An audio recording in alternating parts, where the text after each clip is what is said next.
And welcome back. In honor of Earth Day, thousands of scientists all around the world are taking to the streets and marching to fight for science. And they're pushing back against what they say are increasing attacks on science. James Rosen is following one of those marches on the National Mall in Washington. Hey, James, rainy day there. It is, but that's not dampening any of the enthusiasm of the tens of thousands of people who showed up here, Heather. And to say that this is a slightly different crowd from your typical Washington demonstration is a bit of an understatement, as evidenced by some of the signage that we've seen here, which have included sentiments like "nerds rule" and "keep calm and pursue questions empirically." Again, not the typical sentiments that you see along the lines of "hey hell" or "hey ho, we won't go." But now the crowd is leaving the National Mall, tens of thousands strong, and is beginning a march toward the Capitol.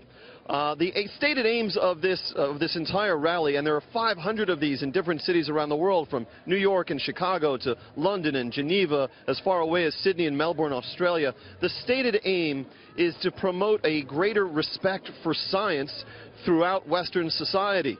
These folks feel as though science in the last few decades has come under assault. In any case, they see this in the debates over climate change, they see it in the debates over vaccines, and they see it in the trend toward less and less public funding for science programs in schools and in colleges. So it's going without incident, we should point out. It's a very respectful crowd. There is a heavy police presence here on Constitution Avenue along the National Mall.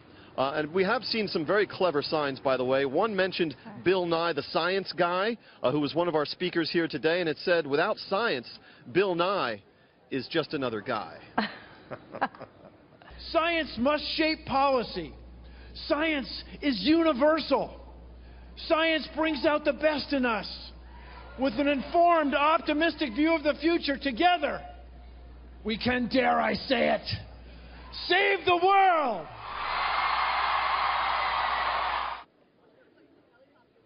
Now, the organizers of this event were quoted as telling the Associated Press it's not aimed at President Trump directly or his administration. Still, the antipathy for Donald Trump was hard to miss. It rained down from the official speakers at the podium to all of the signs that we're seeing. This is really not his crowd, so to speak. The president did release a statement today saying that economic growth is good for the environment. Back to you guys. There was almost an incident here in New York City where there was a march because I was almost late for work trying to get through them. Thank you. Actually, that makes two of us. Thanks, James. Appreciate it.